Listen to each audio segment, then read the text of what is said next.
everybody. Welcome back to the Grain of Thought podcast. We're here with our Korean heartthrob from my Discord server, Delper. Please say hi. Hello.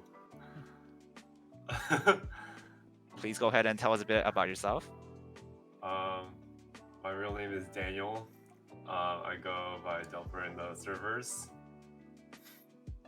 and I'm currently in school and working as a screener. And that's about it. Okay. Well, thank you so much for stopping by to the Grain of Thought podcast, Mr. Delper, Mr. Daniel, Mr. Screencasting Educated Man. Once again, I am Grroovie or Elijah or. You made it sound like we're gonna have him on and then we're gonna pull him out like All right, quick. thanks for stopping Yeah, by. thank you. I'm just a guest. But we are glad to have you here today. We're going to talk about some interesting topics, and you're gonna be in the hot seat. You're just gonna tell us what your thoughts are on them. You're gonna give us your grains of thought on these ideas.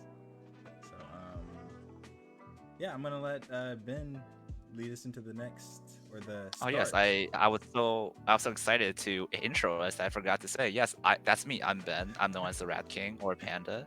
But yes, Delper. One burning question I have for you is what is Korean barbecue? Yes, I know what Korean barbecue is, and I'm Asian. I'm a weeb. But let's say for just for question's sake, I'm not a weeb. I'm not Asian. What is Korean barbecue? How would I explain it to you, right? Yes, let's start with you know what is it? Is it a type of activity, food, or it is a social thing? Yes, I feel like it is a social thing. It's very common in Korea to be eating Korean barbecue. It's basically marinated beef, or it could be like other types of meat, and it's like grilled. And the term we use is like the type of meat, the popular type of meat people eat is called bulgogi, and it's literally translates to fire meat. And yeah, I bet you didn't know that. I didn't know Fire that. meat. It's my favorite dish, and I didn't know that. Yeah, it's literally fire meat, and people just like eating that with like alcohol is pretty popular. And personally, I stopped eating meat. I still eat meat, but I don't eat like red meat anymore. So it's really hard for me to go out and enjoy Korean barbecue because most of them are like beef and like red meat based, and it's always grilled. I actually have a funny story about that. Yeah. So I'd say maybe 2 years ago, like a large majority of people in my house, probably like half my household was vegan. And I had gone vegan at the time. And the first time I go to eat Korean barbecue, I'm vegan.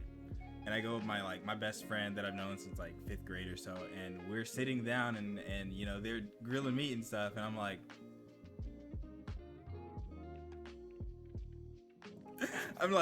you guys have any vegetables? And I just grilled some vegetables and I went home hungry. It was a decent experience because it was fun, right? But I didn't get the meat experience until like maybe a few months later after I was like, I'm done with this. What's up? Groovy, you knew going in there that it was called Korean barbecue though. Yeah, but like American barbecue, like you have the corn on the cob that's grilled. So I was expecting like vegetables, like to grill vegetables, and that is true. And is true. It wasn't bad. I was just like, I was hungrier. I was hungrier leaving than I was going to eat. So. Oh no. Yeah, and in Black American culture, we barbecue a lot. There's all kinds of different barbecue. Exactly. Like today, like it was my aunt and uncle's anniversary, and we had a cookout where it like all the food was barbecue. Like it's barbecue. There was 3 types of barbecue ribs, hot links, and it's like the traditional, I guess, American barbecue, like that kind of food. But Korean barbecue, I feel like it's there's no like, if you think about like American barbecue spots, right? Like you order the food and it comes out like this is what you got, like eat it. But Korean barbecue, like the camaraderie, that is associated with like sitting down and making the food with your friends, Yes. and Like cooking it in front of, yeah, cooking yeah, it at the spot. Yes. and you're trusting your friends with your life because they're cooking that pork, and you're like, I hope that's done. I hope you guys love me enough to cook this meat all the way. But yeah, Korean barbecue is great. I also had I don't know if it's Japanese barbecue. What's the name of that spot? They have a chain of them. There's tons of I think it's Gyokaku. Oh yeah, Gyokaku? Gyokaku, yeah. There's one here too. Is that Japanese barbecue? Yeah. Okay, because when I was in Japan, there was chain. They were literally everywhere. There were more Gyokakus than anything, and that was like the style of food was really similar.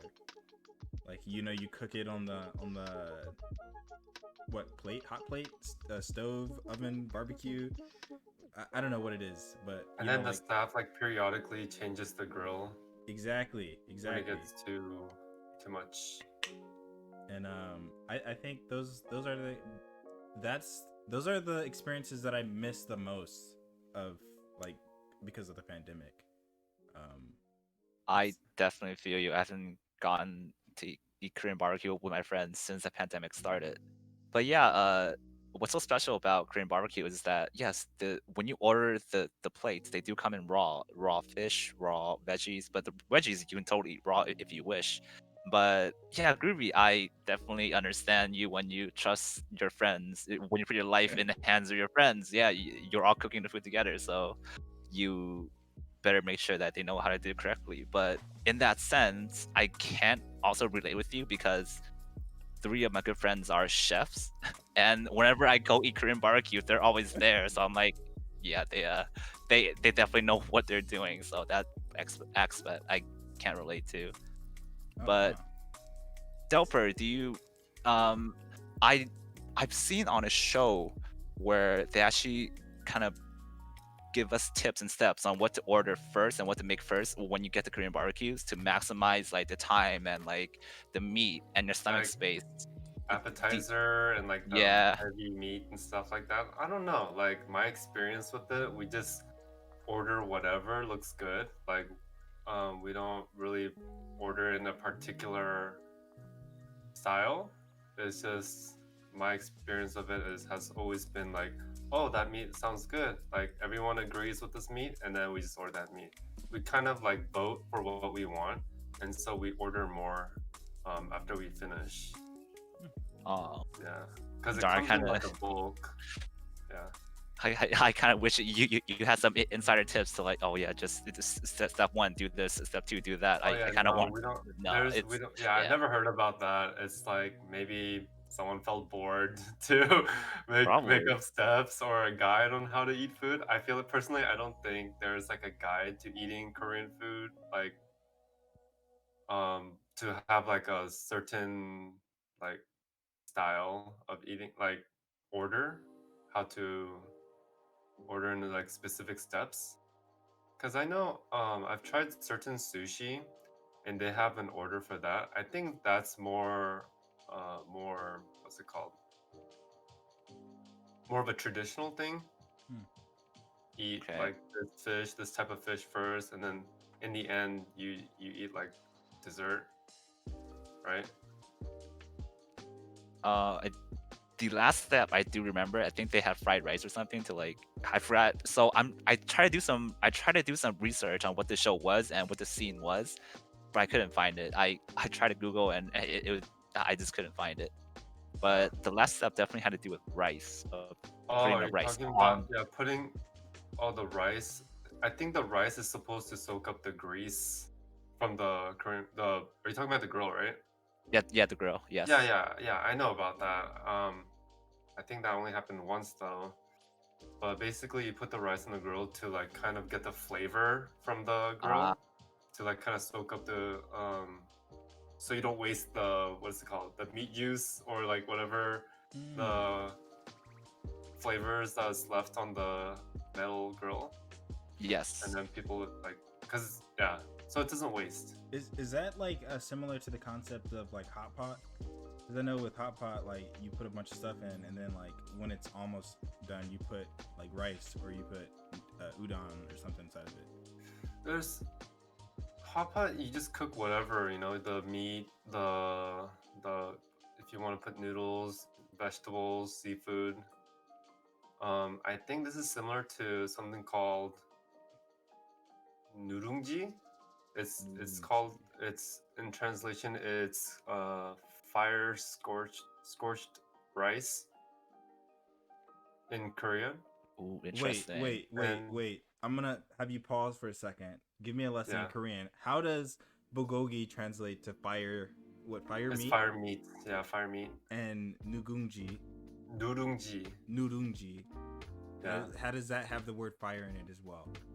It does not have fire in it. I learned recently what nurungji meant in English because Jelly brought it up a few weeks ago on Discord, and she was like saying, "Oh, have you tried scorched rice before?" And I was like, "What is scorched rice?" I remember seeing that. Oh. Yeah, and I Yeah. was like really confused, and I had to like look it up what scorched rice was. It's like, oh, you know, because I never knew the word in English. There's some Korean words that I don't know in English. So basically, it's the rice comes in like a pot, and it's like very hot, right? It's like after you scoop up all the rice, there's still rice stuck on the pot, so you have to like pour cold water. I forgot it was cold or hot water in the pot, and you just kind of cover it. And after a while, the rice comes off the sides, so it's like crispy. It's like crispy. Yes. That's something we do in our household too. I have a Chinese household, and at our rice cooker, at the rice at the bottom where it's sticking to the rice cooker, we pour hot water in there, close the lid, Yeah. and then the rice will all come out. Yeah, and then that's how people finish their food. And sometimes you can make porridge out of it Yes. if you add more water or something like that. I forgot the steps of it, but that's what I ate in my childhood. That's really interesting because in my household growing up, we eat so much rice. Like when we get rice, we get those giant bags, and we eat rice with almost every meal. Yes. I didn't know Yes. about like taking the last little bit of the rice from the pot by doing that or anything. Like I had no idea. So good to know. I'm gonna have to look into recipes for porridge. Porridge is like porridge. Isn't like porridge because like isn't that like grits or like cream of wheat or something like that? It's like a grain. It's like a hot cereal kind of thing, right? Kind of, yeah. Kinda. You just add the hot water and then mix it with like have the rice soak it up, I guess. Okay. Right? Yes. Porridge to There's me like is different types of porridge. just rice with water, and then you add some sort of flavor, like you add meat or some sort of flavoring into it, or some seasoning. Yeah, you can put like salt. Yeah. It tastes good when you're sick, you know, when you have a cold. Is And porridge is it- like the best. is that why when we're sick, they in animes and in Asian shows, when a character is sick, they bust out the porridge? I was like, why is that? Yeah, I never- probably. Yeah. In anime or in like K-drama, like that's how people learn the culture, the Asian culture. Yes. I think that's pretty cool. Because Yeah, like in but- America, I don't know if like porridge is popular in America. Is it? Like, do people eat porridge here? Because I know they eat oatmeal. Porridge. I don't think I've ever had porridge per se, but like I eat cream of wheat, which is basically a hot cereal. I personally eat oatmeal. A lot of people I know don't like oatmeal. I think it's just because they don't know how to cook it right. But hey, and as a kid, like something that we would get with our rice would be we would get rice with butter and sugar mixed in. So it'd be like sweet. What was butter. that? Rice with butter and what? butter and sugar. So like you take like some butter and Oh. sugar and you mix it up. It's like really good. Hey, But yeah. I didn't know that. Yeah, I didn't know that either. This is my first time hearing that. That's Oh, interesting. It's fire, yeah. And like cream of wheat is really sweet. Grits are kind of like it's like a gritty kind of cream of wheat. It's like not crunchy, but you can taste each of the grains inside of like grits. Yeah. Porridge. I only heard about porridge in like folklore, like Goldilocks and the Three Bears. Oh yeah, I forgot about that. Yeah. Okay, Goldilocks is a villain, you know. Yes. Breaks Oh, yeah. into the Oh, yeah. bear's I agree. home and takes takes it. It's just home invasion. Yeah. Exactly. You came inside their house, ate their food, slept in their beds, and then like freak out when they show up. Yeah, like Yeah. what's the lesson behind that story? Was there supposed to be a lesson like for kids? Like don't break into people's home yes. and like eat their food and sleep in their bed? Pretty much. Like treat others how you want to be treated, because basically it was like, it was too hot or too cold, and then this is just right, and the bed was too hard or too soft, but this one's just right. And then did they eat her and say that I don't remember. Maybe that's the Hopefully. I don't remember the ending, but you know, she deserved it. She deserves her fate of being eaten by the bears Did you or being guys mauled. did you guys know that if this is another tangent, but if if you ever encounter a bear, what to do? You know what to do? Conflicted stories. I guess this is for different bears, but Right. you either make yourself look bigger, or Yeah, so for brown bears, don't quote me on this because I might have them mixed up. But for brown bears, I believe you have to make yourself like look really big and like intimidating, so you have to make a bunch of noise and stuff, and then they'll leave you alone. But black bears, you gotta run for your life, or you gotta stand still, and then if like they are still approaching you and stuff, then you have to like run for your life because they will maul you. So yeah. Thank you. So what to do? The other way around. So my question is, what do you do if like there's like a brown bear with a little bit of black fur, like kind of like both of them? oh, You know what? To be honest, I would run away. yeah, you can't go wrong with running. You can't go True, wrong with running. true.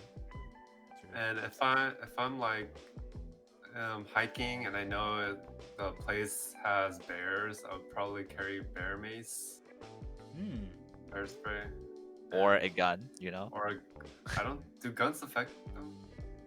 Oh yeah, I think a mace will be better. I don't think one bullet will stop them. Yeah. Probably. I mean, if you aim for the head, probably, but if you miss, you're done. Yeah, Well, you're done. You're mauled. Right, and Yeah. also with mace, you have to get relatively close to a bear to mace Oh, it. Yeah. So, and you have to That be is true. agile. So if you're hiking with like one of those big 20-liter backpacks or 30-liter backpacks, and you've got to like kind of like juck and jive, you got to mace them, and then you have to move because he's gonna start swinging or something. You're gonna it might be a They're little big, tough. too. Yeah. They I will agree. mess you up.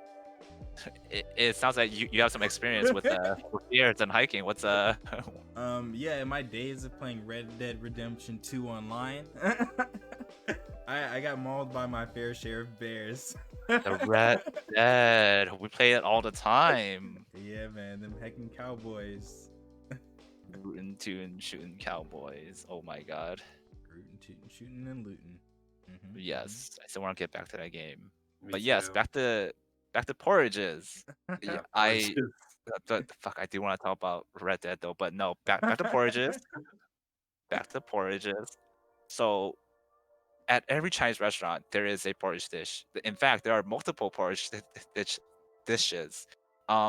It's just the same porridge, but there's different toppings. Like you can have a Chinese donut topping, you can have beef topping, you can have century egg topping. It's just at any Chinese restaurant, if you want to try a porridge, they'll have it. It's pretty in Chinese culture. It's pretty prevalent. Let Yeah, It's that's- me- Rice is very versatile. Yes. You can have rice with anything. You Huh. can be really creative with it. So porridge, it says, I just googled it. Porridge is a dish consisting of oatmeal or another meal or cereal boiled in water or milk.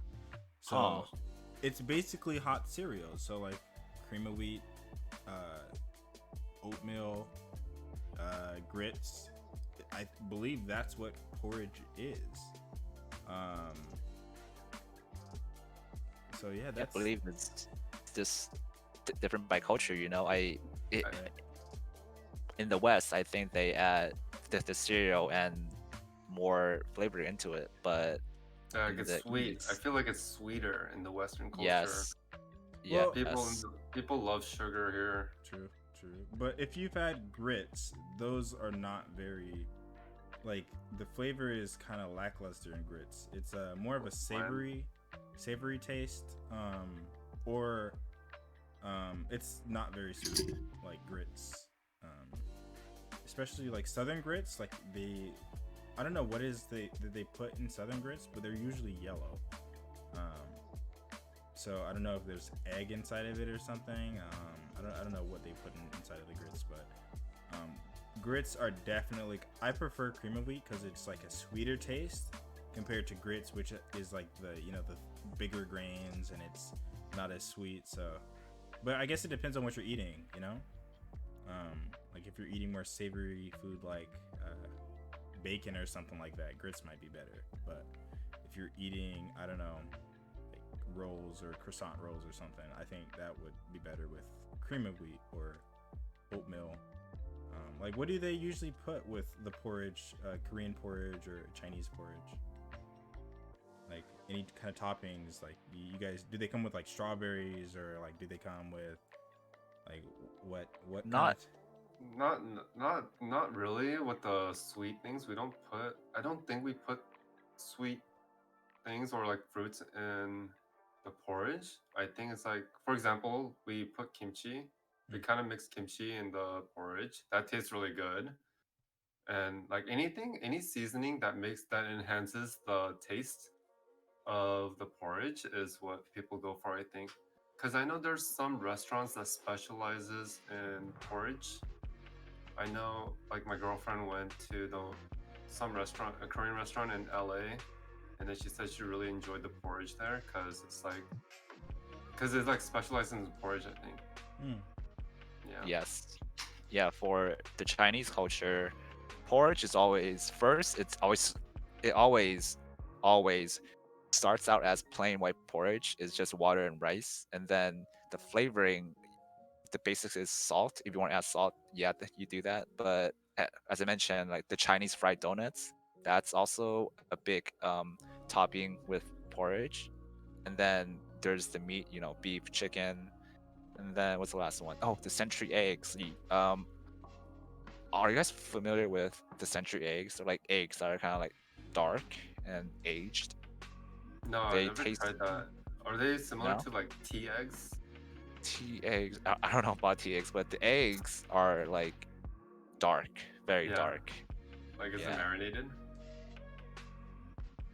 I actually don't know how it's made. I don't even I Like, only know what it looks like and what it tastes like. They're That's what I'm lacking. they're from a chicken Okay. though, right? Actually, let me Google real quick so I know what I'm talking about. yeah, hopefully it's Century 100 egg. years old, you know? People are not Oh, eating it. century eggs, also known as preserved eggs, 100-year eggs, 1,000-year eggs. Yes, that's what they're called. Let me check the Well, Wikipedia I real mean, quick. Chinese people eat anything, you know? Honestly, yeah, we honestly do eat anything. Hey, it'll knock your coat out.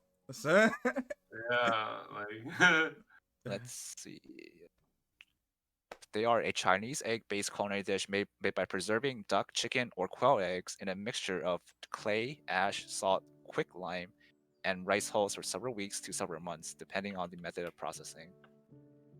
So the yolk becomes a dark green to gray color with a creamy consistency and strong flavor due to the hydrogen sulfide and ammonia present, with the white becomes a dark brown, translucent yellow with a salty flavor. Yeah, it's just a different type of egg. It's just Man, that's a fancy different. egg. That sounds expensive. That kind yeah, of. it No, sounds it's. like what the royal family eats. Mhm. I mean, Right? Nah, the price is the same. I mean, if you order porridge with the egg, it's not much different from ordering a porridge with beef. It's like the same price. Yeah, so I don't think it's expensive. I'll Yeah, try it's that next time I go to a Chinese definitely. restaurant and if they have that. Yeah, Yeah, try it out. but Delbert, do you have a favorite Korean barbecue dish? Like, what's your always go-to order when going to Korean barbecue? To be honest, I don't really have a favorite. If I go out with friends, most of the time when I eat at restaurants, I prefer to go with friends. I don't really like Definitely, eating by myself. definitely. I think that's weird. Like even drinking boba, it's like I feel strange getting boba by myself. You know? Yes. Because when I look at boba and like Korean barbecue or any food, I see it as a social thing. So I prefer to like they say that food tastes better when you're eating with somebody, and I think that's true. So whenever I go to Korean barbecue, I just let whatever my friends order, and then I just eat. But I try to avoid like red meat, and I probably eat the seafood more, like shrimp, and like can't really remember, or like the vegetables. I think I think grilled vegetables taste nice. Mm. Yeah. What what is considered red meat on the menu? I think What do you? it's pork belly, beef, and yeah, anything that's like red, it's like oozing red. I try to avoid because it kind of Is makes my skin bad. Oh, okay. Yeah, But it's Okay. so good. It's so it's good so though. good. Yeah, I So know it tastes good. so good. It's I would like eat it like once in a while, like in exchange for like having a pimple or whatever. But like I try to avoid it for now to see. nicely. All right. Okay. Yeah. Groovy, do you have any food that you always go to at Korean barbecues? Oh man, I eat it all. I'm not really a big seafood person. I I like I mess with shrimp, but like only like done a certain way, and also like I don't like the big shrimp. You know, like the shrimp where The you can jumbo shrimp. with the heads on them. I'm not messing with any of that. Nope, nope. If you offer me some of that, I'm gonna tell you no. Um, but I like the red meats. I leave very fat when I go to Korean barbecue. Yeah. um, we just whenever I go with friends, we order like just they usually have really good combos like deals where like they'll give you like all of this for like say $50 and then we're all split it like 3 ways or something like that. So we'll do it like that, and then any extra meat that we like, and then we'll say, oh, let me get this. I really like the beef because it's not as fatty. I don't really like meat that's so fatty. And I eat chicken so much that I mean I'll eat it when I go to Korean barbecue, but it's not what I'm looking forward to. I'm looking for Because you're used to eating chicken, you want to try something else, try something new, right? right. And I feel like it's just more savory, like salty, like the marinated beef and stuff. Yeah. Than what I usually eat. So yeah, that's usually what I'm eating. Usually taking that beef, tossing it on the grill, and pairing that with some rice, and I'm good. Ah, yes, the rice. Yeah, Yeah. So I eat tons and tons of rice. So if I go to Korean oh, barbecue, the one thing I'm gonna order that's extra from everybody else is probably like 2 extra bowls of rice. So two. Wow. yeah. I try to avoid rice at restaurants because rice can easily fill you up. And I rather like if I'm eating like Korean barbecue, or I used to eat like a lot of meat. Or if I go to hot pot places, like I try not to order rice because like it can easily fill you up and it won't give you room for anything else. Mm, Like Yeah, you that's won't get your one. money's worth if you eat rice. true. Yeah. I have a big stomach when I go. Me too, but No, Yeah, that's I definitely feel you though. Yeah, the rice is definitely filling. But beef mainly for me, mainly beef. What about you, Ben? What do you get? yeah. Oh, beef as well. I love beef. Beef is my favorite cut of meat. It's just yeah. So the bulgogi, I love it. The marinade, the taste, and just when it's on a grill, I just can't help myself but drool because it's cooking right in front of you, so you can The smell it. smell. Yeah. It's crazy. But yeah, like the rice thing is the first thing our parents or my parents would say, Ben, when you go to all you can eat, don't get the rice because that's gonna fill you up. That's the first thing that they tell me to get the money's worth. Mm. But so besides rice, I also like to get these soft boiled eggs that come in those little bowls. Do you guys order side dishes at Mm. Korean barbecues? I don't think I order egg at Korean barbecue. Or I don't think I have ordered egg, but I like the vegetables. I definitely, that's what I grew up on with Korean barbecue. That's what I was first introduced to, so I like it. I love vegetables. For some reason, for some weird reason, I love carrots and corn and I hate peas. So like most of the time they don't have peas, but carrots and corn. That's my go-to. That's I'll eat it all day. Yeah, for the side dishes at Korean barbecue, I remember there's this wrap, this Rice wrap? this rice wrap, and then you put the meat and you just wrap it, and it's just like it's very good because it's like kind of balances out the flavor. Yes. I think I like that. Mm. Yeah. Yeah, but isn't that rice? That's more No, rice. but it's like not the grain rice, you know. I think it's different Mm, because it's okay. like a little wrap, and you can put like the Okay. vegetable and the meat, and then you like kind of wrap it together and just put it in your mouth. It's like um, there's also something called samgyeopsal, which is pork belly, and basically you have like a lettuce wrap, and you put the rice, the Yes. gochujang, and then the pork belly, and then you just wrap it around and just shove that thing in your mouth. You know, Yes. Oh, I can I taste it. Oh think my god. yeah, and I Oh. really like that. Like I think I'm more forgiving on the pork belly because it's just irresistible to me.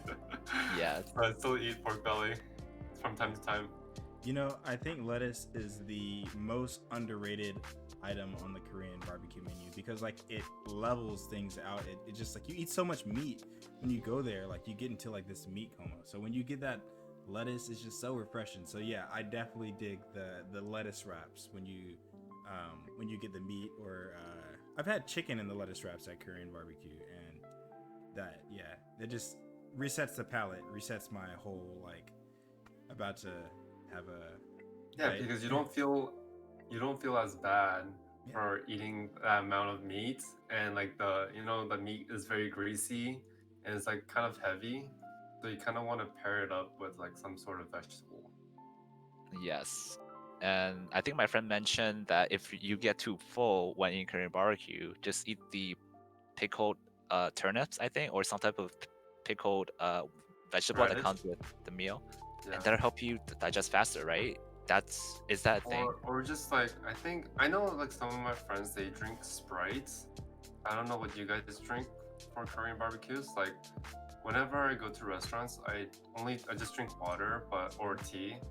But I think I'm gonna try drinking Sprite more or anything carbonated because it helps the food digest better, especially meat. If you're eating meats, anything heavy like the Sprite kind of helps digest the food. That's what I heard. I was I was told the opposite. Doesn't the carbonated drink kind of fill up your stomach more? Isn't that what it does? No. I mean, you burp. That's why like it kind of like releases gas, I guess. But I don't know. I don't drink too much like carbonated drinks, but I Yeah. kind of see the logic. I see the logic behind that. Like when you eat too fast or like heavy food, you kind of want something like carbonated to like wash it down. I Mm, feel like that's why people drink Sprite and or Coke Hmm. when they eat something heavy. Like especially with pizza and like fast food, people like drinking the soda, anything carbonated. Hmm. So like my tactic for eating as like for as long as I can remember was eating as slow as possible. Like I eat so dirt slow. Like you don't want to go out to eat with me because it's gonna be awkward for both of us. You're just gonna be staring at me. I'm gonna be staring at you, staring at me, and I'm gonna be like, you can leave if you want. I take this to go, and then it's always awkward because they're like, no, it's good. You take your time, and then like 10 minutes later, they're like, oh, you're almost done, and I'm like, but like I'm a fast eater. With that, I don't get stuffed. Like it settles really nicely. So yeah, and I can't eat fast even if I wanted. So yeah, don't go out to eat with me. Just that disclaimer, I felt like I had to put that out there, and also I feel like that helps with digestion as well. Yes. I need to work on that too. I need to like take the time to enjoy the food, because whenever I eat, I just like scarf things down, and it's like I just feel so full, so stuffed. I'm like, why did I eat so fast? I mean, I need to enjoy food more, but if I'm like going out to eat like expensive sushi or whatever, like of course I want to like take my time, because those they're very small, and like I kind of want to enjoy the food more. But when it's like buffets or whatever, yeah, I don't really have like a good pace when I eat. Like I need to work. I know I have to work on that, because that's like an issue I have with my like eating with my girlfriend. She takes her time and to like really enjoy the flavor of the food, while I'm just like get in my belly now. That's the mentality I have. Yeah. Yeah. Well, I'm with you, Groovy. I'm also very. I take my time. I'm very slow as well. So I think we'll be fine. But if Delper eats with us, then he'll be the odd man out. He's too fast. Yeah, make sure that make sure we go to eat when we do link up after this whole panoramic or whatever it's called. That we go to eat in an area where there's other things to do. So like we can eat and you can go off and like take some pictures or like go Like shopping or something. It's very smart. Because yeah, it's gonna be a minute. It's gonna be a minute. I mean, people don't just eat when they hang out together. They also talk and socialize. That's Right. the point of eating together, right? So, yeah, and like there's desserts, or you can just drink. That's fine. That too. Yeah. Because I feel like it would be rude for me to be like, all right, guys, you guys take your time. I'm gonna go to the mall and just look at other things. That's kind of rude. You guys are like eating together because we're eating together because we want to like spend time with each other and talk. So I feel like, just getting up to leave and doing something else is kind of rude. Well, Definitely.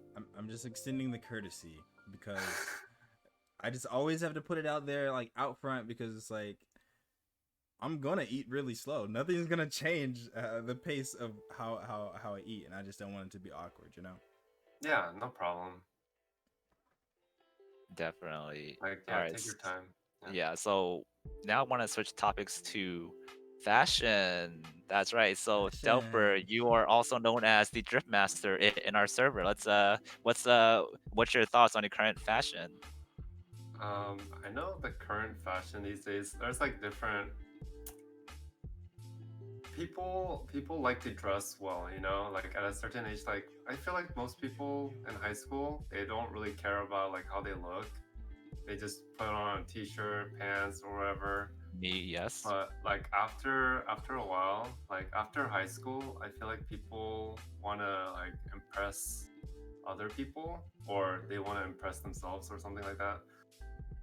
So fashion is like limited. It's kind of limited to people who don't really have a job, or like they don't have that much money, and that's why they turn to fast fashion. Like before, when I started caring about the way I dress, because when I take photos with my girlfriend, like she's the only one dressing well, right?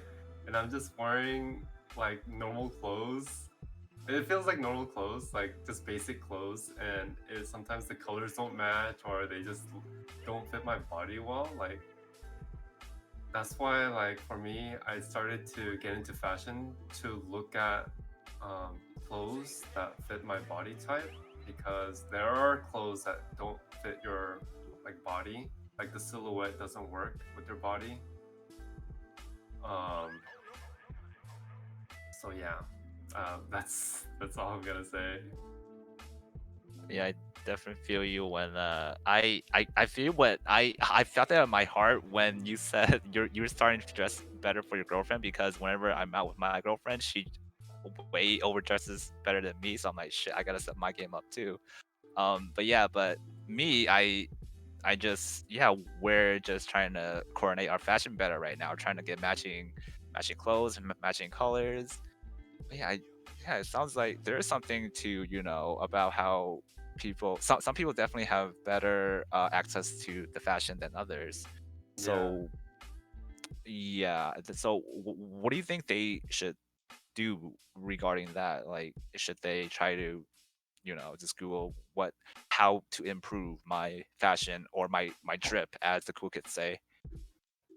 Okay, so yeah, people can go on Instagram and look at like fit accounts, like how to dress, because a lot of people they love like certain colors, like earth tones.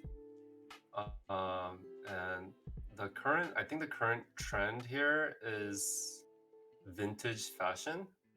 People love going to the thrift stores, thrift shops, to like trying to buy the like vintage Nike, Carhartts, um, anything that's like faded or distressed. People love going for that look because it just, yeah, it's the trend.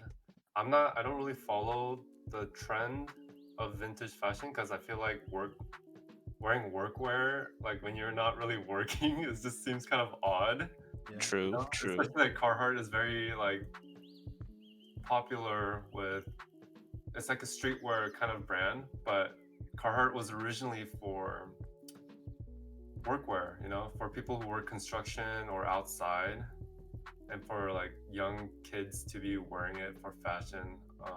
I just, it's just not my style. Yeah, I definitely know what you're talking about. I feel like because like the idea of fashion that a lot of people get is from the big brands, like pushing us like a very like when I envision like a fashion show, I envision these big brands like Prada and Givenchy, and Louis Vuitton like doing some really off the wall kind of stuff, and then people taking certain aspects of that and then like pulling that into their fashion, and then now everybody's got that kind of sense, you know.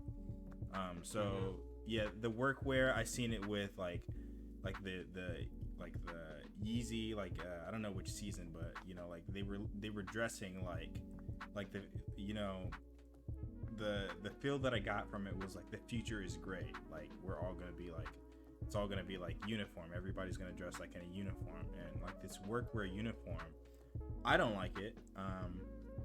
You know, they say trends versus style. Trends like come and go, but style is like a personal kind of thing. You know, like how you wanna dress, and a lot of people don't really pick that up like off the bat. Like for me, learning about fashion was when I was a kid. I used to wear like just straight colors. Like I used to wear like I had a jumpsuit and it was all like red. So like I have a red shirt, a red jacket, a red pants, and red shoes. And I felt like, okay, it matches. I'm good. Like when I was like elementary school and like I throughout middle school, first couple of years, I wore this big hoodie, like this cotton hoodie. It was like 95% cotton, like jacket, oversized, extra large. You know how people used to wear baggy clothes back then? Yeah, baggy. I think baggy clothes is still a trend. People love, like, Bay Area. I feel like a lot of people are just corny. I hate their outfits. I'm gonna be honest with you. Corny. They just dress so corny with the Jordan ones, the high tops, and they wear like joggers to like show off the shoe, and then they wear like a hoodie, like baggy clothes. Like people just really love dressing up like rappers. People are just really inspired by the rappers, like how they dress. Like elongated tees, you know, the long tees, Right. The or extra, like the extra sagging long. Yeah. pants. Yeah, and the saggy Dude, pants. Y'all are corny as fuck. Like, they still do um, that? Oh my god. yeah, there's some like ghetto kids. There's some ghetto kids out here that dress like that when I go to malls. Like, I kind of go to malls sometimes to look at how people dress and like try to take inspiration from that. But it's not, you can't really take inspiration if everyone dresses the same, you know? Very So, true. like, my rule for dressing is like, I don't want to dress up as everyone else. Like, I kind of want to stand out, you know, have my own unique taste. I don't want to wear the same thing as everyone else. That's like my take on it. Like, I like flared pants, like from in the past. That was like a trend, and I like wearing cropped jackets or you know like that. And over here in the Bay Area, people love hoodies. People love like wearing joggers and stuff like that. Like, I'm not really into that. I'm not really into, because like you have to think about your body, right? Not everything's gonna fit your body. So I feel like people kind of misunderstand that, and it's like, oh, this person on Instagram like wore these cargo pants and Jordans, or like this jacket, and looks good on them, but it doesn't mean it's gonna look good on that the person that's like inspired by it, because you know some people are plus size, skinny, you know, not every clothes is gonna fit. It's not for everyone, and I feel like people kind of misunderstand that, like understanding your body type and stuff like that. Because I know in fast fashion they try to copy whatever is popular, and yeah, I'm not really into fast fashion. Mm. Definitely. And to what Grroovie said, he differentiated between trends and style. And yes, I think trends are good, but what's important is that you find your own style. Yes, that was that was very good. I remember my style tip numero uno was when I was going into high school, and or it might have been like right before ninth grade or a few months into ninth grade, where like everybody started rocking skinny jeans. This is back in 2009 and 2008 2009. This was the transition from like the extra baggy soldier boy type, really long shirts, really baggy jeans that didn't fit my skinny 120-pound body. And people actually started wearing skinny jeans where it was like extra tight. So we went from really baggy to really tight. And I remember going to the mall and not knowing what to buy. And I went into this really popular clothing place, and it was really empty, so I felt comfortable. And I asked one of the employees. I was like, "Yo, man, so how should I go about this? Like this, what should I buy? Like I don't know what to buy. Like I don't know what to wear. Like I don't have." He's like, "Do you have a style or anything? Like what are you into? You like hats?" I'm like, "I have no idea. You just lay it on me." And he's like, "Well, here's style tip number one: alternate alternate."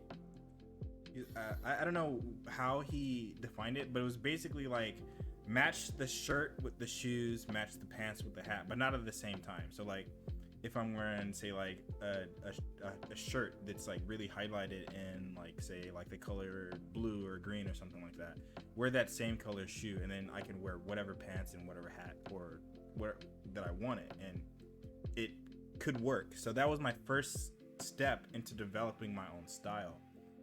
It was like a head start, and I kind of like I don't necessarily do that all the time, but it's in the back of my head. Like you learn the rules and then you break them. And like fashion. Oh. It's an art, you know. It's an art to learning what you like and what you feel comfortable in. And like every day in the panorama, you don't want to be sitting around in like tight jeans, right? And so like almost every day I've been wearing some outfit that utilizes sweats. So I've been wearing sweats almost every day.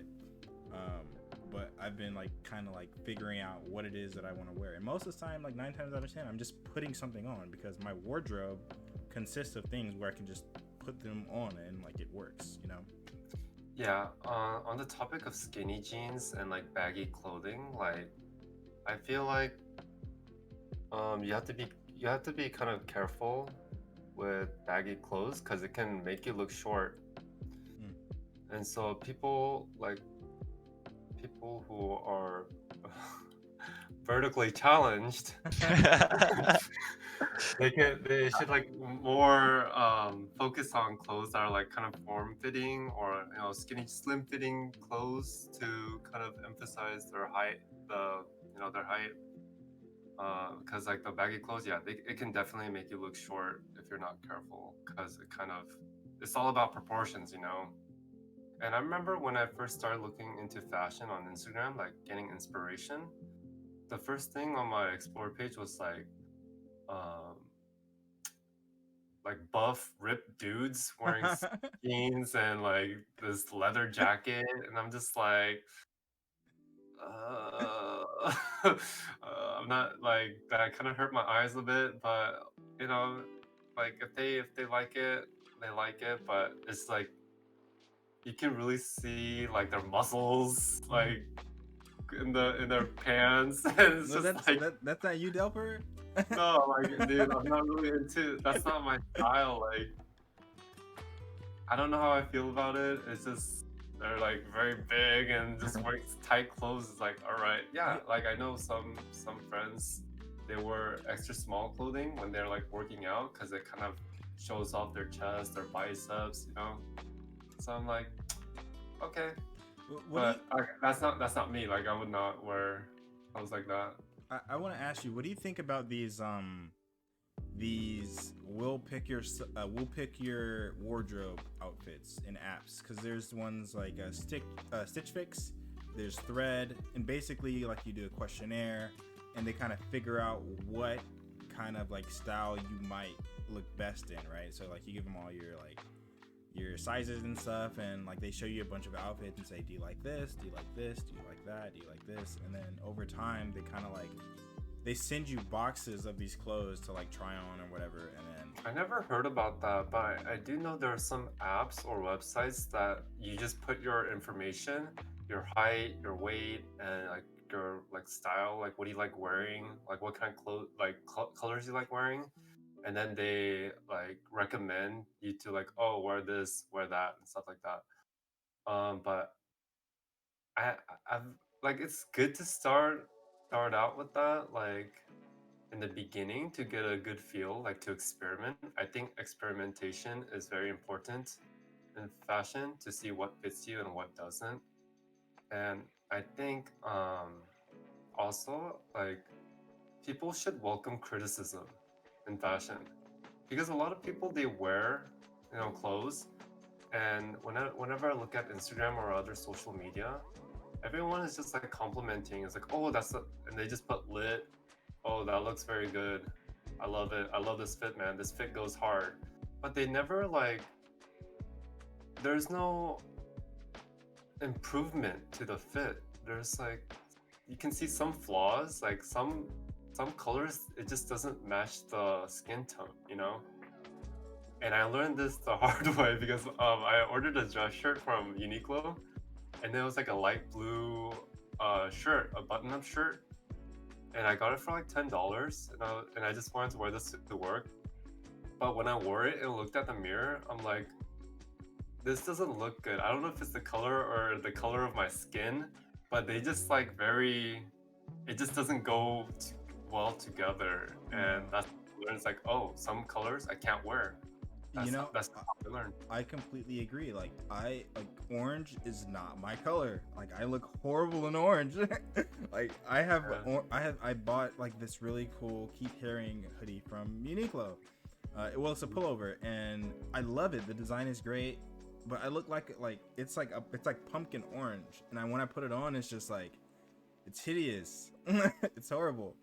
So Yeah. yeah, I definitely know what you mean.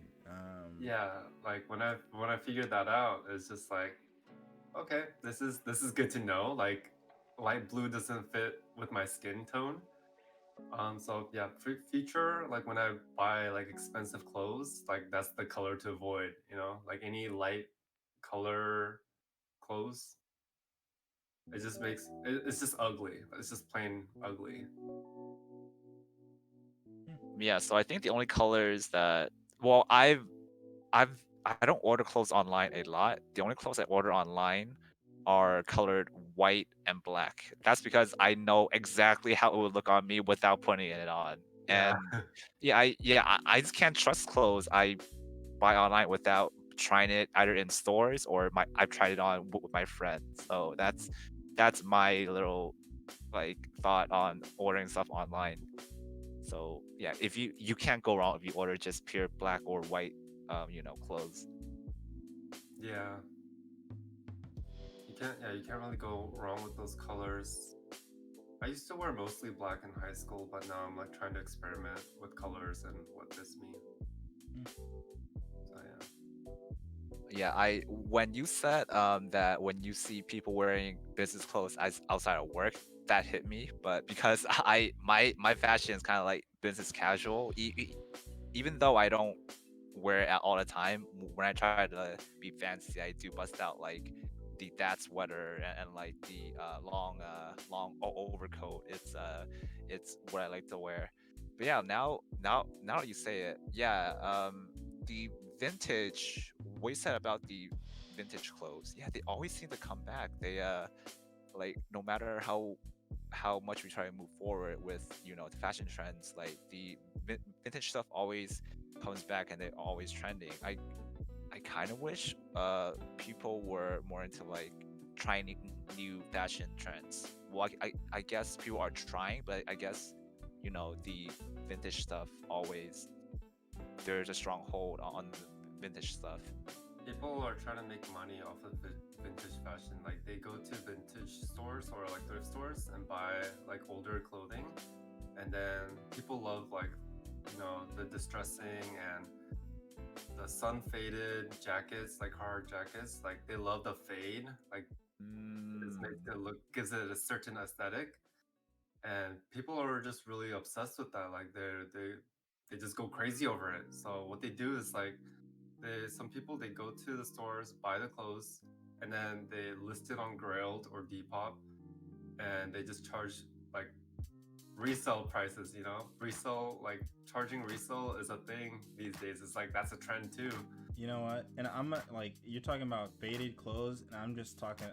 I'm just thinking about throwing shade all day because like these people like the vintage industry specifically, they go to thrift stores, buy all the decent clothes, turn around and sell it on like their own Shopify site, or I don't know exactly how they're doing it.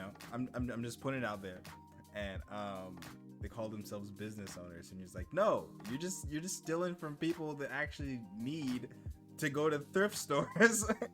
Yeah. Yeah. Oh, and then resellers, man, resellers. Oh my gosh, I do not support reselling. First and foremost, I do not like resellers one bit. I've been trying to get a graphics card, a 3080, for months now, for probably a year now, and I just have had no luck. The only reason I have this PlayStation is because my brother is like really adamant about being on top of like the PlayStation drops. So like he got it from I think Best Buy or something. Like he's just there's a Twitter account that I think it's called Mad Deals or something, where like they tweet when there's a new drop for something. And so like he's really on top of it, and he surprised me with it. So that's the only reason I got this. I would have never paid resale. And I suggest that no one pay resale, so we can really stick it to them. We can really make them say, oh crap, now I have 48 graphics cards and like I'm broke, so now I have to sell them for under what the retail price was. I mean, I just really want to stick it to them, man. I'm gonna be Robin Hood. Robin Hood of graphics cards and electronics and shoes. Even like all my like the fashion that I have, that is mid to high grade fashion. I have like some Supreme drops and some Balenciaga, but I mean the Balenciaga, I mean I paid full price for that. That's not ever gonna be, no one's gonna pay $900 for some shoes and then try to resell them for more, because they have quantity, But when there's some Supreme Nikes that drop, the Air Maras that I have, and they dropped, people were trying to, people bought them really quick because they were like $200, and then try to sell them for like $600 now, $600 to $1,200, and it's just like I would have never bought them if that were the case. It's just like I felt like I was able to buy it through the like actual like brand, so like it was meant to be.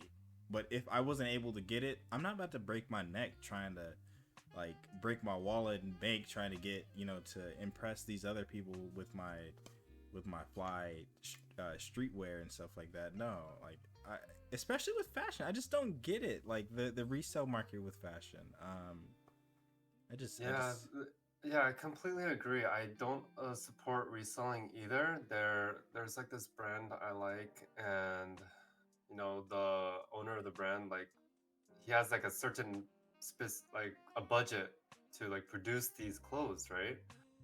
And like restocking the clothes is kind of hard too. That's one thing. That's one pattern I noticed with like some small businesses, that they don't restock.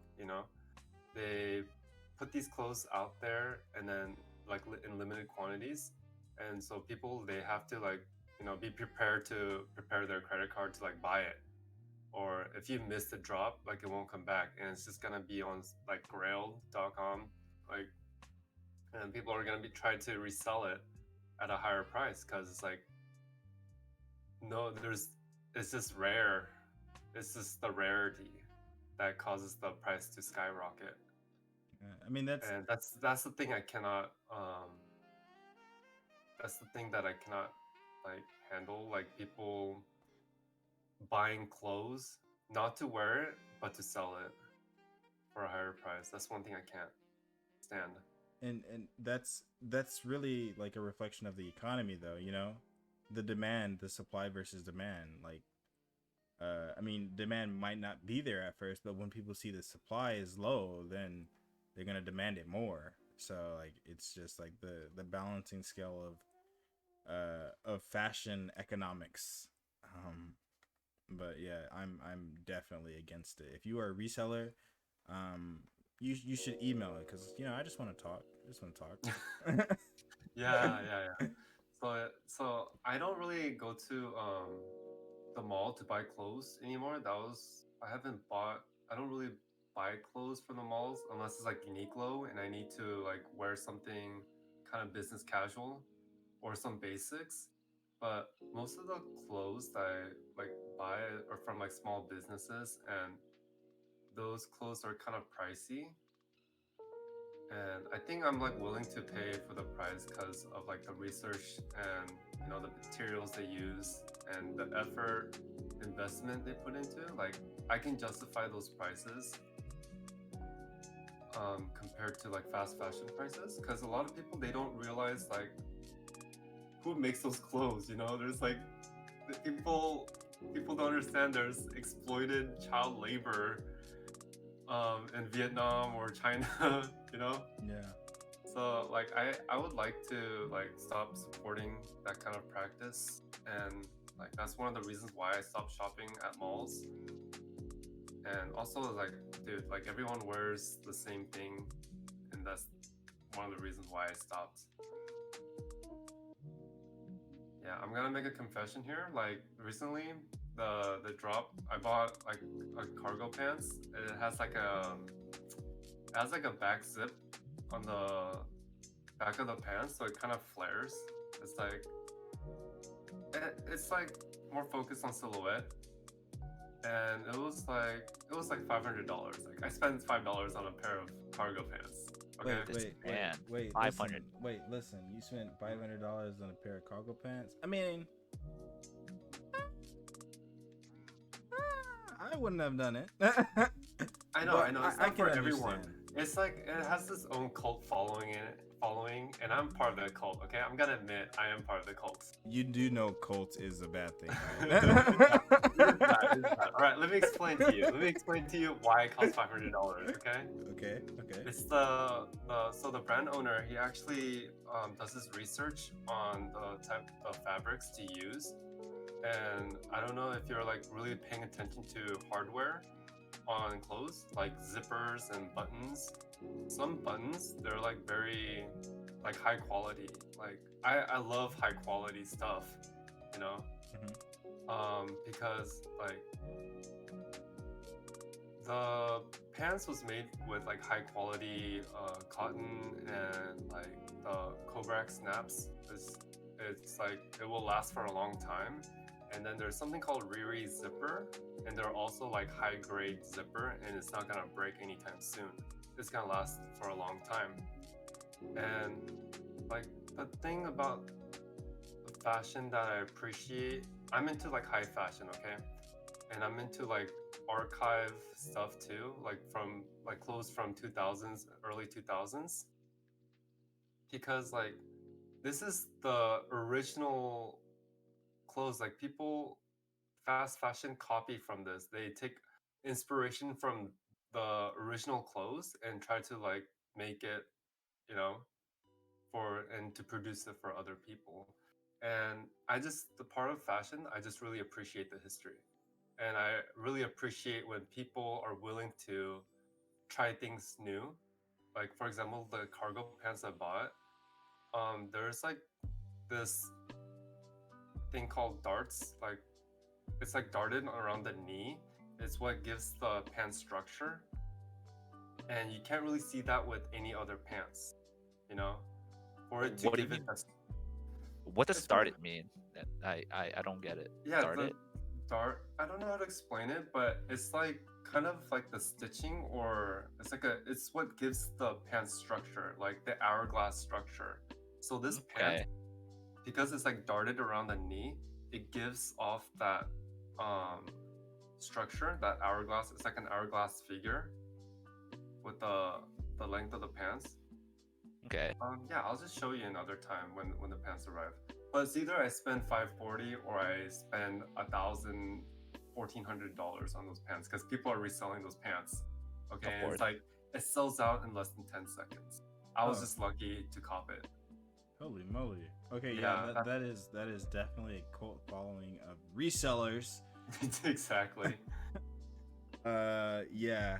Yeah, that's wild. I wholeheartedly believe that quality is really important. I like the way the quality clothes feel. I'm not gonna show the brand of clothes that I'm wearing right now because it is a fast fashion brand.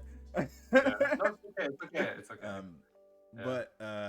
but yeah, quality is very important. I love clothes that just feel good. You know, like they just like Mhm. you can feel the quality in it. You can feel it's like good bed sheets. You know.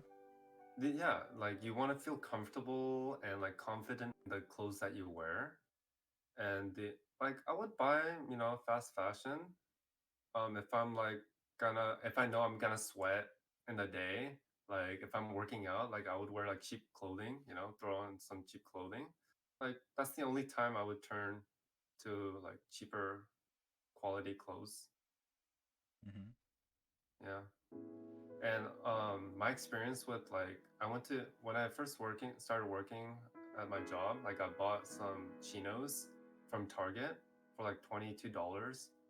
And after a few washes, the colors just started like going away.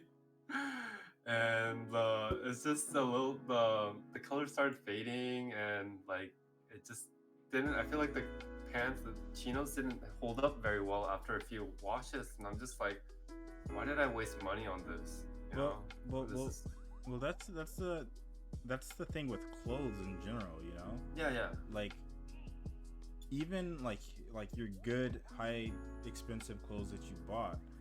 I wouldn't like. I usually don't even wash them. I take them to the dry cleaner because it's just like yeah. The like this Fancy. jacket over here, that this is the one I'm wearing. Like it cannot go in the laundry wash. Like I have to take it to the dry cleaner, and I haven't washed it ever since I got it.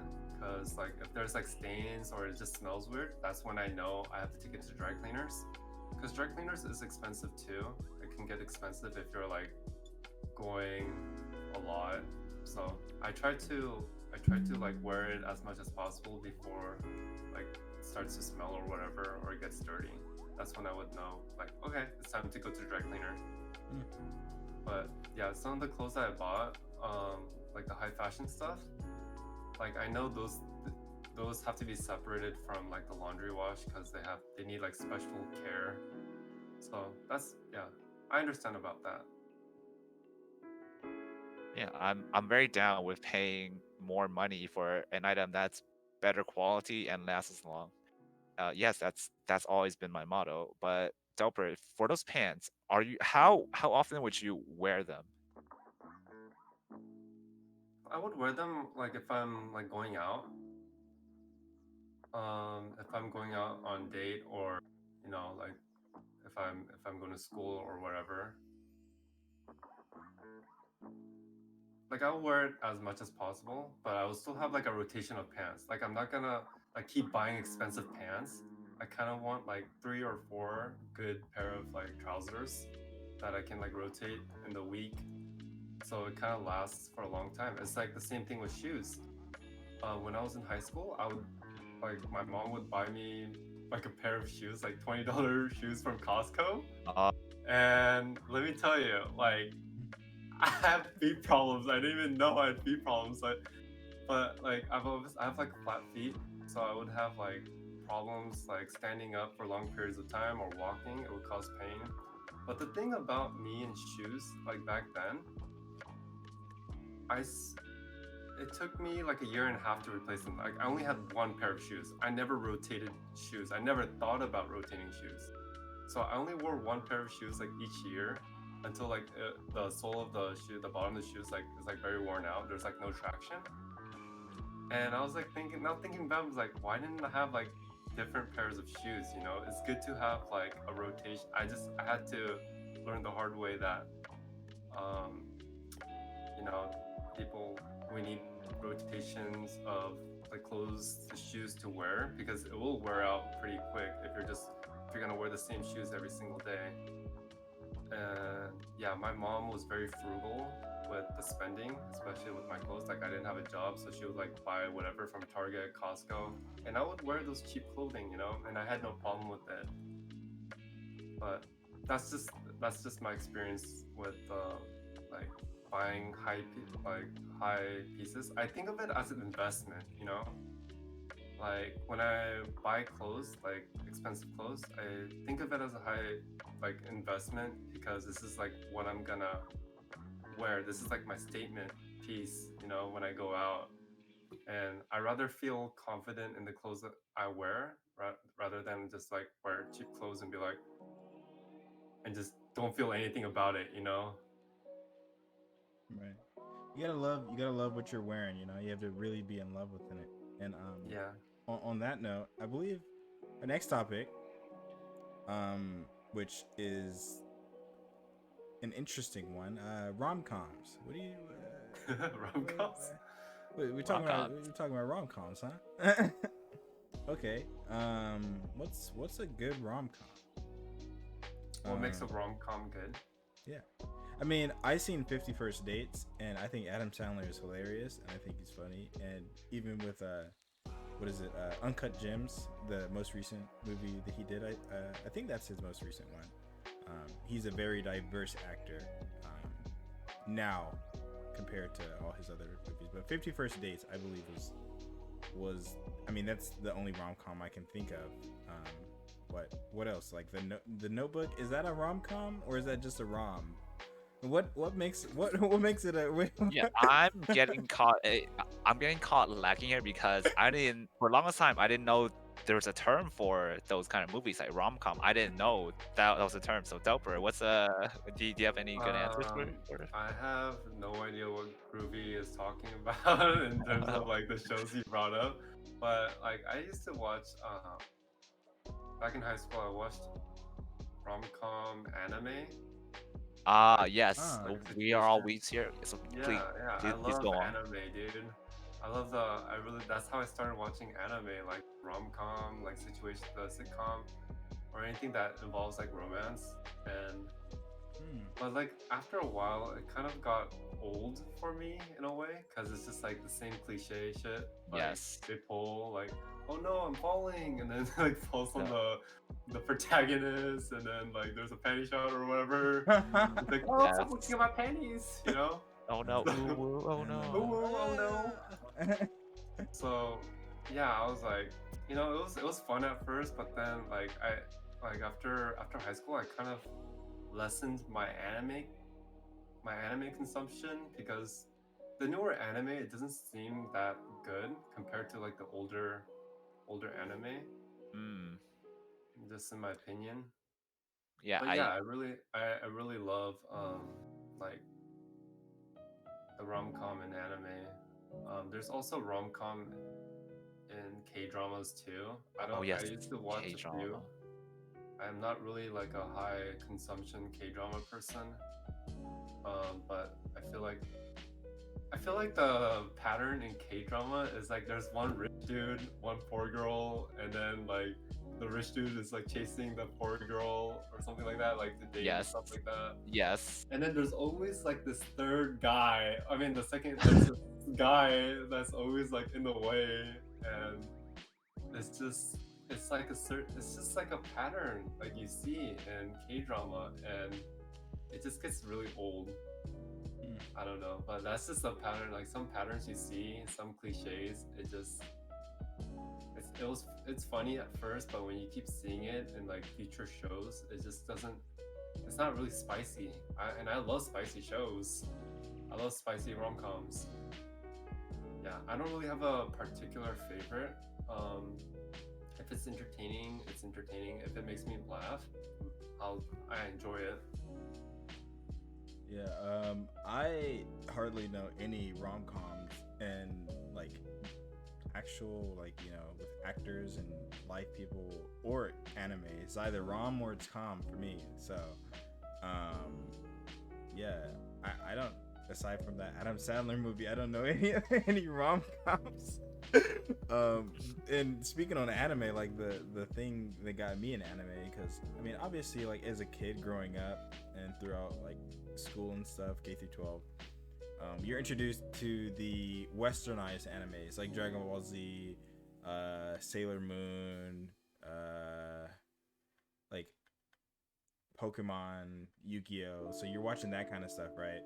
But I didn't really get into like anime, like becoming a weeb, until after high school. And like the one that got me into anime was a horror anime called Another. It's like only 12 episodes. Oh yeah, I watched that one too. Yes. Yeah, Same. so and it's also great. The soundtrack, dude, so good. But yeah, I wish I got. I don't know. Maybe what's a rom com anime? Toradora, is that a rom com anime? I think that's Yes, considered yes. rom-com. Okay. Yes. I didn't like it to be. I didn't like the ending. With that tempered girl. That made me mad. Like I really enjoyed the story and all, but towards the end, I'm just like, I felt betrayed, dude. I feel like the guy should have like ended up with the other girl rather than the. Oh, so that one, I watched that a long time ago. So the main character was in love with the pink hair girl, right? And then what was the story? He becomes friends with the shorter girl, the brown hair girl, Tiger. because Yeah. she was gonna help him get with the pinker girl. Is that what the story was? I can't remember either because I I'm trying can't. to block it out. Yeah, that was long.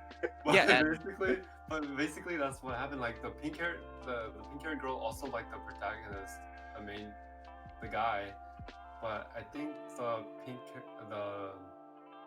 girl wanted the guy to be with the shorter girl because they spend a lot of time together, and you gotta like realize your true feelings or something like that.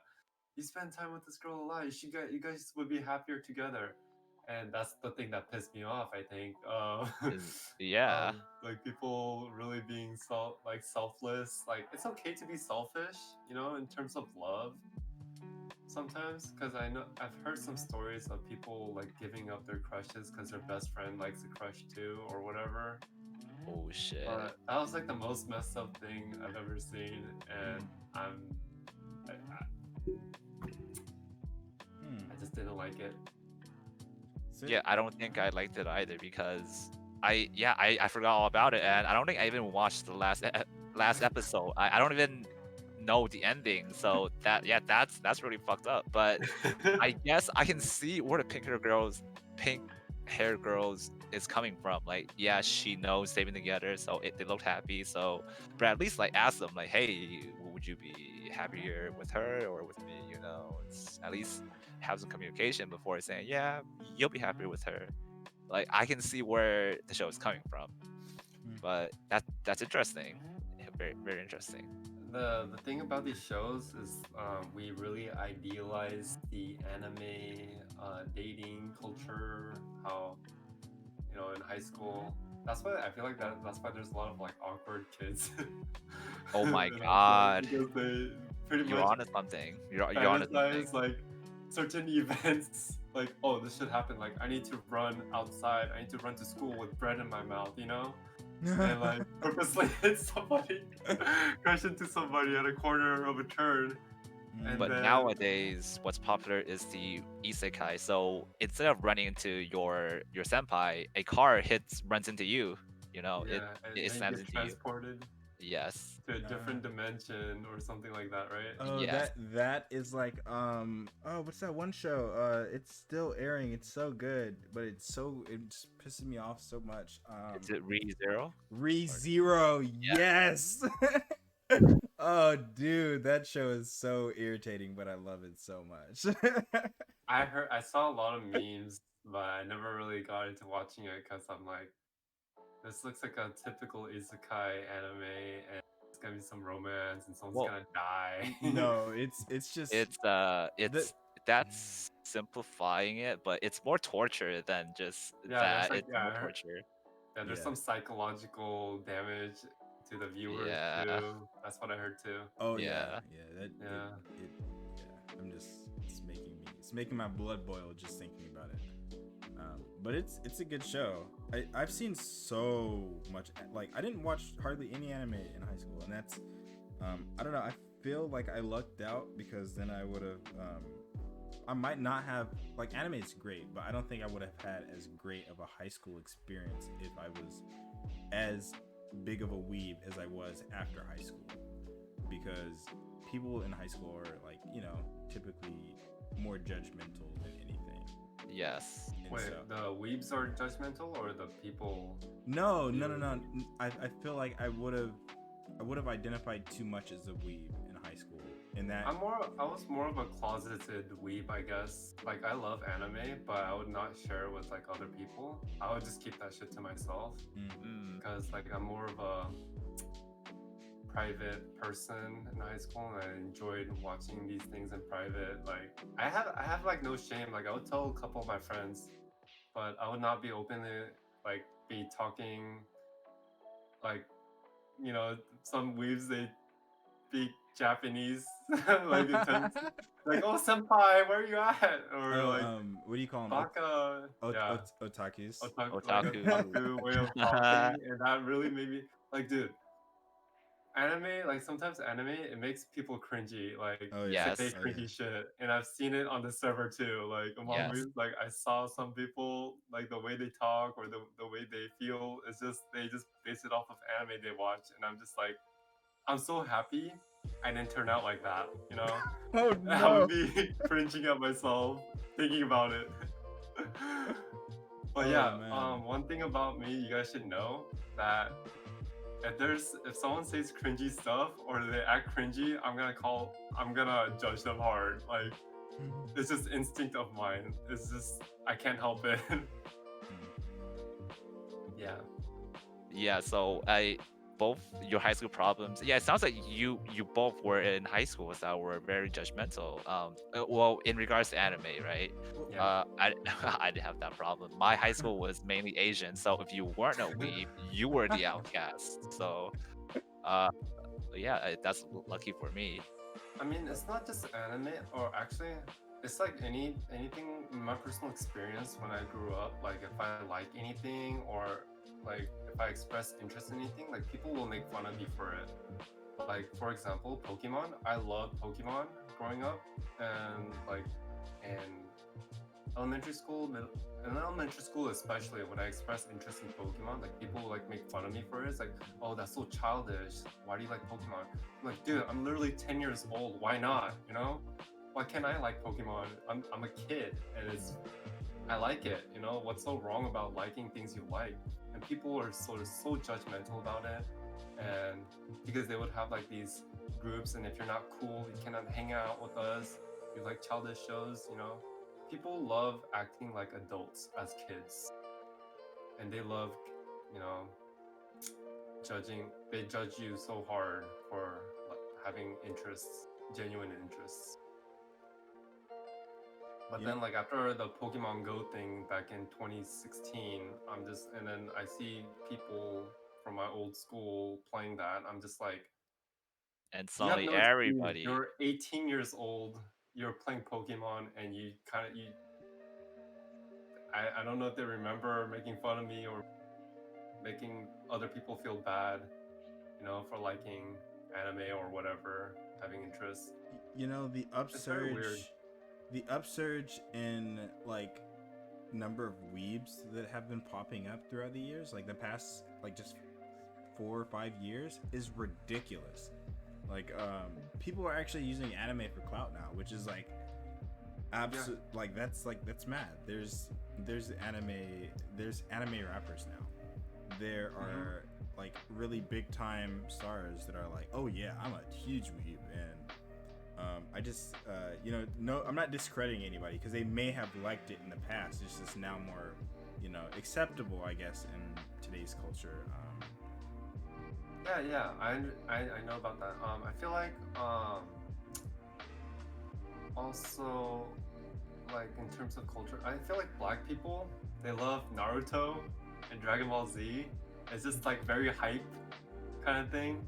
Because And that's what was on TV. yeah, you that's know? what was on TV, and like it's really cool for like I find it kind of cool like how black people like Naruto and like anime, because I didn't really see that much of that interest in high school, but like for people to make parodies, like comedy parodies on YouTube, like usually it's like black creators and stuff like that.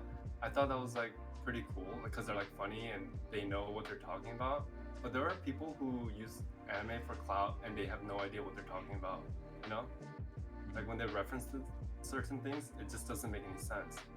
And like even like Kanye West, one of his music videos, I think it's called Stronger, Oh yeah, is yeah. based on anime. It was based on Akira.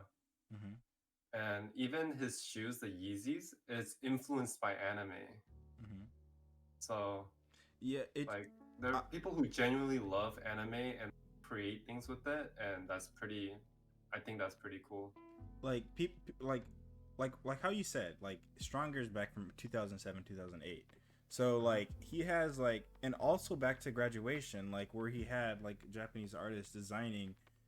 He was partnering with them with Bape. He was with Nigo and Bape. He was partnering with the Japanese artist for Graduation. That was his mascot for the longest time, you know, from when he came out. Even to like when you have skin in the game, when you have history in it, and you've been like repping it, we accept that entirely.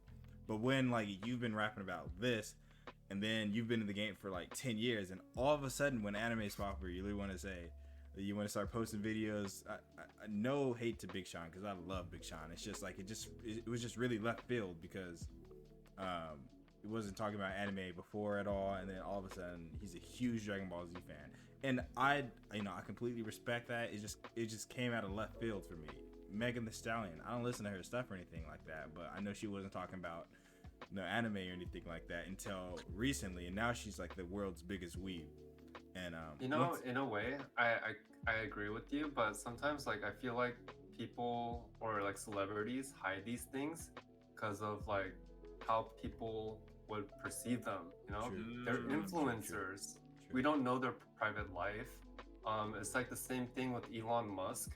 He's a big meme, and like he likes Full Metal Alchemist, and I think he changed his profile picture on Twitter, and people went crazy. It was like, oh, like Elon Musk is a weeb, you know? He, like, how can that be? He's like a genius. He made Tesla. He's like a billionaire. How does he have, you know, how does he like anime? Because anime is for kids. That's what most people say. And if rappers like talk about anime or like expressing interest, or any celebrities expressing interest in anime, all of a sudden the fans will like anime. Mhm. You know, because it influences people. Yeah, I do see both sides. Are on one side, they could be just doing it for the clout, or Mhm. on the other side, they could have been a closeted weeb. But I think any exposure to anime is good because anime is rising. Yeah, the kids who made fun of us are now into Pokemon and they're into our shit. But you know, it's whatever. It's we do live in a society, so it's we'll just let that be. True. You know. Also, there's nothing worse than gatekeepers. People that Yeah. say that you can't like this because, like, you know, that's the that just makes me that just grinds my gears, guys. Like everybody can like what they like. Nobody can, you know, say that you can't like something because they say so. So, yeah.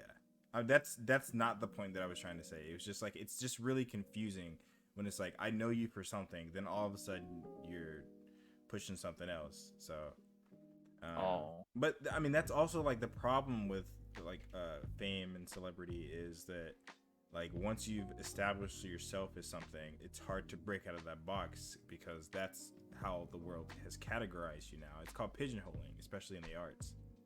So when somebody knows you for say like you know being a famous rapper, if all of a sudden you want to make a you want to make a reggae album or something like that, you have to do so much more to get that credibility behind you to say that okay, it's okay for him to make a reggae album. We'll respect that.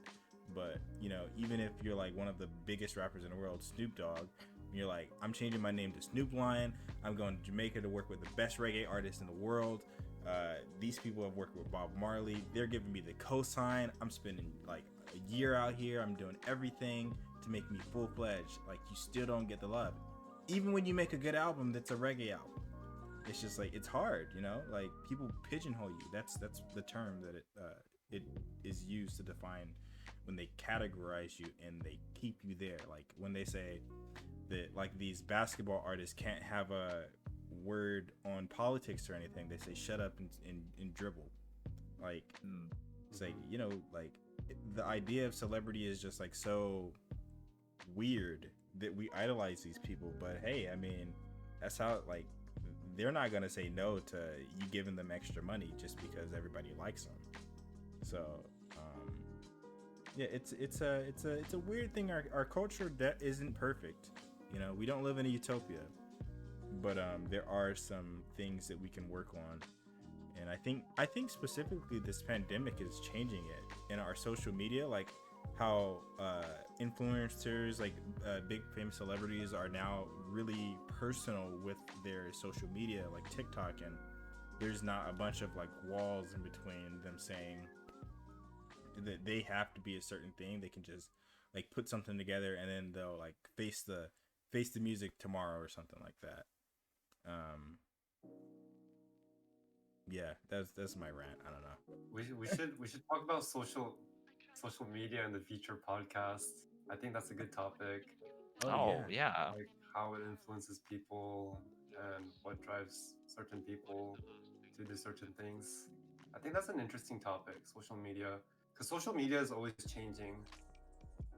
I feel like And not just that, it's always in our faces. It's yeah, not it's going always in our away. faces. It's not It's going we away. always have our phone and scrolling Oh yeah. nonstop, I, checking out what other people are doing.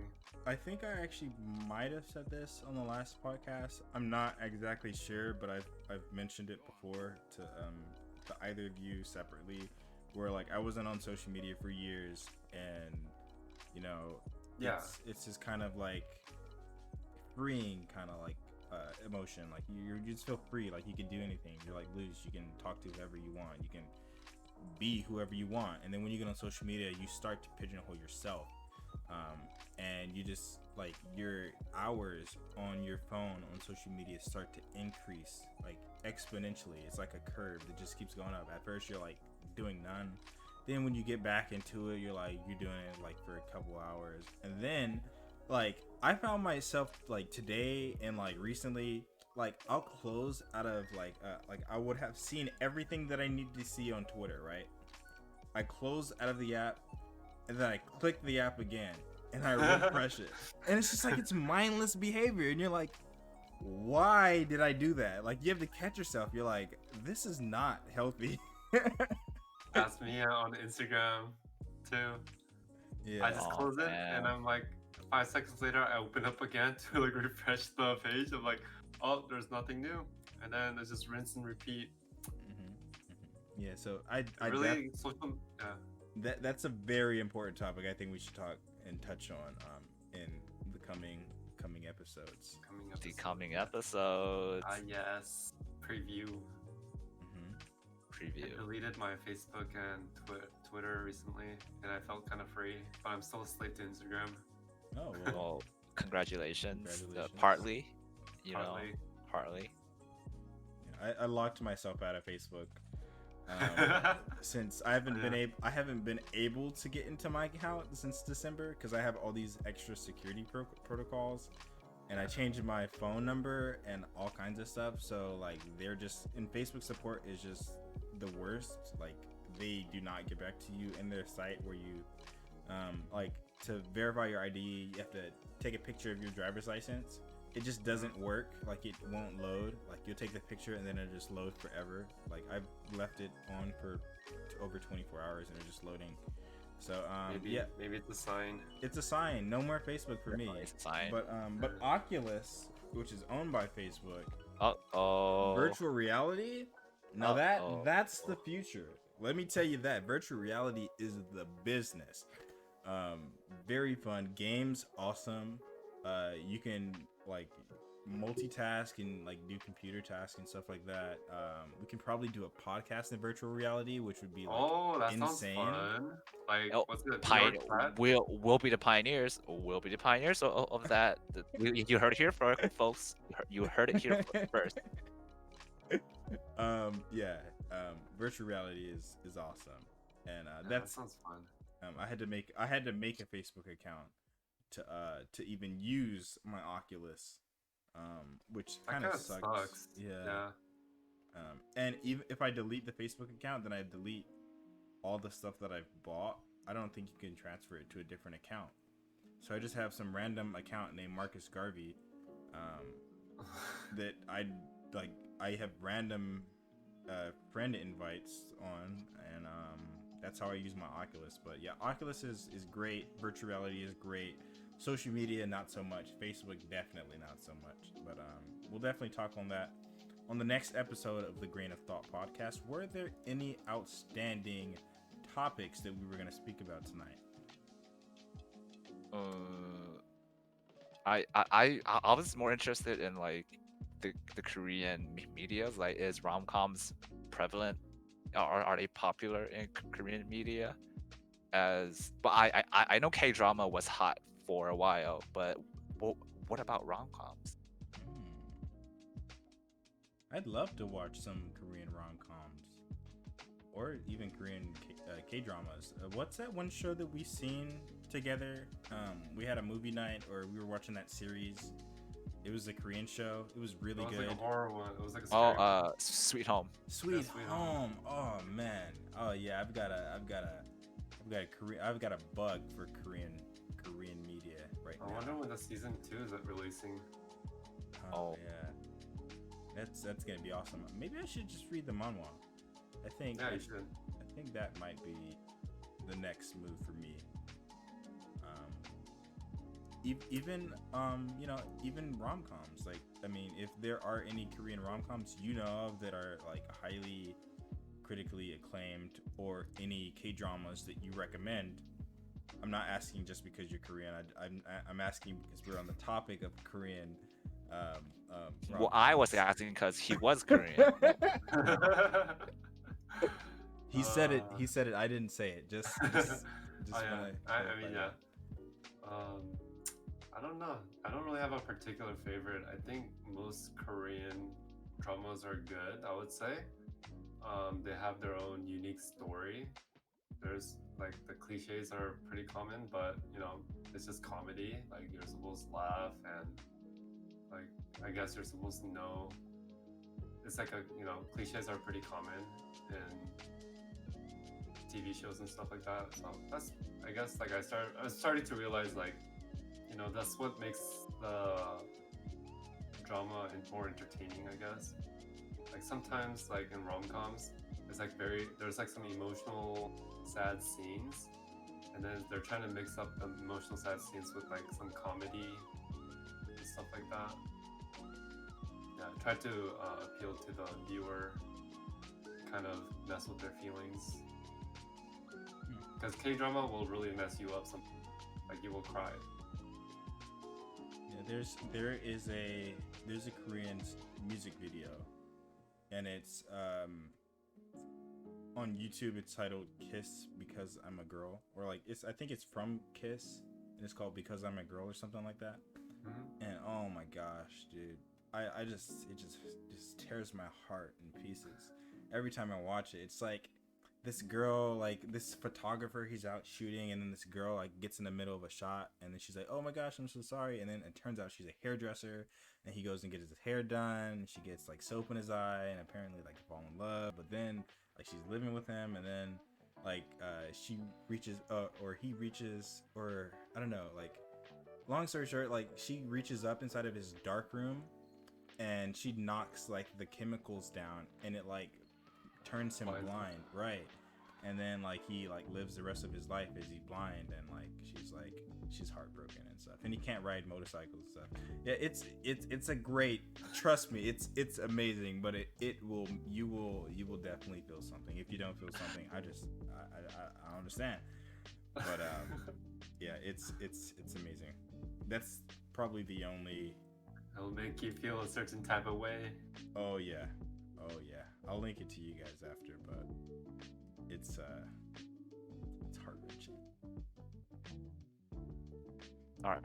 How long have we been going for? About an hour and 42 minutes. All right. I think we should wrap it up. Delper, thanks for coming on here. This man, he signed up for. He said he would be done in under an hour, but we dragged his ass on and on. So okay. Thank you, Delper, for trooping out with us. But you have fun. Well, I'm glad because I have fun. Grroovie, did you have fun? I had a blast. Yeah, I feel like I talked a lot.